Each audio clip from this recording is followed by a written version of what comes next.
సమగ్ర కుటుంబ సర్వే కంటే కులగణనలో బీసీల శాతం పెరిగి ఓసీల శాతం తగ్గిందని మంత్రి ఉత్తమ్ కుమార్ రెడ్డి శాసనసభలో స్పష్టం చేశారు. బీసీల కులగణనపై తప్పుడు ప్రచారం చేస్తున్నారన్న ఆయన దేశంలో ఇప్పటివరకు ఇంత పారదర్శకంగా కులగణన జరగలేదని పేర్కొన్నారు. కృష్ణా జలాల విషయంలో రాష్ట్ర హక్కుల కోసం నిరంతరం పోరాటం చేస్తామన్న ఉత్తమ్ సాగర్ ఆయకట్టు కింద అక్కడక్కడా పంటలు ఎండితే అది బీఆర్ఎస్ అసమర్థత మాత్రమేనని అన్నారు. మీరు సమగ్ర కుటుంబ సర్వే చేసి అది శాసనసభలో పెట్టే ధైర్యం లేకుండా మీకు ఏనాడు కూడా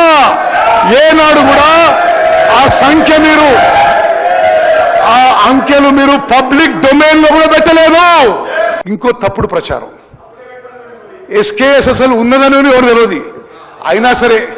అయినా సరే ఆ డేటా తీసుకున్నా ఆ రోజుకి వాళ్ళు ఇచ్చిన అంకెలకి మేమిచ్చిన అంకెలకి బీసీల సంఖ్య 6% పెరిగిందని చెప్పి నేను మనం చేస్తున్నాను.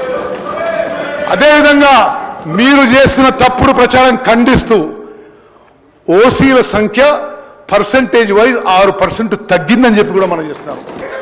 అదేవిధంగా కృష్ణానదీ జలాల్లో అన్యాయం జరుగుతుంటే మీరు ప్రభుత్వంలో ఉన్నప్పుడు టెలిమెట్రీ ఇన్స్ట్రుమెంట్స్ పెట్టాలంటే మీరు పెట్టలేకపోయినారు.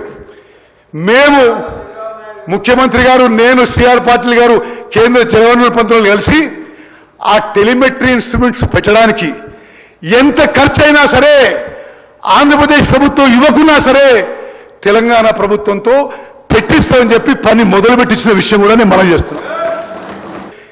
గత ప్రభుత్వం 10 ఏళ్ల నిర్లక్ష్యం వల్ల కృష్ణానది నుంచి శ్రీశైలం బ్యాక్ వాటర్స్ నుంచి అక్రమంగా ఆంధ్రప్రదేశ్ నీళ్లు తీసుకుపోవడానికి వీళ్లు సహకరించని చెప్పి చెప్పడం ఇది నిస్సందేశం. అధ్యక్ష, నాగార్జున సాగర్ ఆయకట్టు కింద అక్కడక్కడ కొంత క్రాప్ డిస్ట్రెస్ జరిగితే అది మీ పాపాల వల్ల మీ హయాంలో కృష్ణానదీ జలాలు తరలించడానికి, అక్రమంగా తరలించడానికి మరి మీ కోఆపరేషనో, మీ అసమర్థతనో, లేకపోతే మీ చాతగాంతనో కానీ వాళ్ళు రెస్పాన్సిబుల్ అయి ఈరోజు కృష్ణానదీ జలాల విషయం మాట్లాడడం చాలా అన్యాయం. అధ్యక్ష.